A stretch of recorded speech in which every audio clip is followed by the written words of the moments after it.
श्री स्वामी समर्थ स्वामी भक्तांनो, तर चला पाहूया की तुमच्या आयुष्यात काय येणार आहे, महाराजांचा काय संकेत आहे तुमच्यासाठी.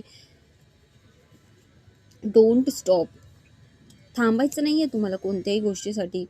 तुम्ही ना ज्या पण गोष्टीबद्दल आता विचार करत होता ना, त्यासाठी तुम्हाला थांबायचं नाही आहे.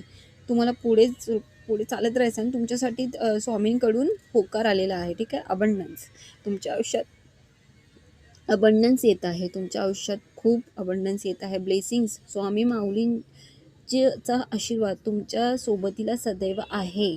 ठीक आहे. स्वामी माऊलींचा आशीर्वाद तुमच्या सोबतीला सदैव आहे. तुम्ही एकटे नाही आहात. देव सगळं काही पाहतो. ॲक्शन बघा, इथे डोंट स्टॉप आले आणि ते ॲक्शन आले, म्हणजे काहीतरी गोष्टीसाठी तुमचा पुढाकार घेणं किंवा तुमचं पाऊल उचलणं खूप महत्त्वाचं आहे. आता तुमच्यासोबत स्वामी आहेत, कारण ब्लेसिंगसुद्धा आलेला आहे, स्वामींचा होकारसुद्धा आहे, अबंडन्ससुद्धा आलेला आहे आणि स्वामींचा होकारसुद्धा, यशसुद्धा आलं आहे. तुम्ही करू शकता. बी असर्टिव्ह, ठाम राहा तुमच्या निर्णयावर. एखादा निर्णय तुम्ही घेतला आहे आणि आता तुम्ही कन्फ्युजनमध्ये होता या व्हिडिओमध्ये येण्याच्या अगोदरपर्यंत, की काय करू काय नाही. स्वामी महाराज मला काहीतरी सांगा, मला संकेत द्या. तर या ह्याच्यावरून तुम्हाला स्वामी महाराजांनी संकेत दिलेला आहे. ठाम राहा, आपल्या जिद्दीवर ठाम राहा, आपल्या ॲक्शनवर, आणि घ्या ॲक्शन. म्हणजे तुम्ही घेणार आहात, पण तुम्हाला ना हे होतं आहे, कन्फ्युजन होतं. आता तुमचं कन्फ्युजन दूर झालंच असेल व्हिडिओमुळे, मला असं वाटतं. रोमॅन्स, तुमचं लग्नाबाबतीत काही होतं का?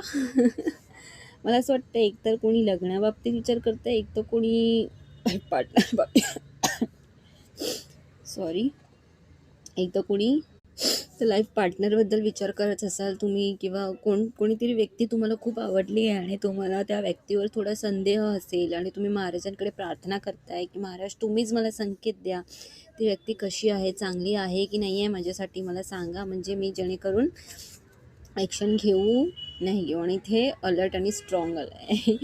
आता अलर्ट आणि स्ट्रॉंग यासाठी आलं आहे की जर तुम्ही अशा व्यक्तीला गमावण्याचा प्रयत्न करत असाल तर नका करू.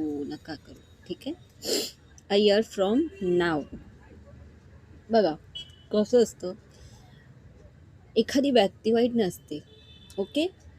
तिच्यासोबत तुमचे कर्म कोणते लिहिले आहेत ते असतात, वाईट किंवा चांगले. आता मागच्या जन्मीसुद्धा त्या व्यक्तीसोबत तुमचे काही कार्मिक सिच्युएशन्स असतील तर ते आता क्लिअर होतीलच ना.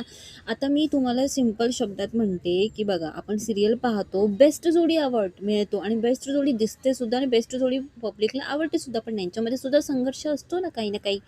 तर हो, संघर्ष असणार आहे काही 1 वर्षापर्यंत. थोडं तुमच्या आपलं मॅरेज लाईफमध्ये मोठा संघर्ष नाही आहे, छोटे-छोटे संघर्ष, म्हणजे एकमेकांना समजून घेणं किंवा छोट्या-छोट्या कारणामुळे थोडं काही असू शकतं, पण तो पार्टनर तुमच्यासाठी बेस्ट आहे. मी एवढंच म्हणेन. श्री स्वामी समर्थ.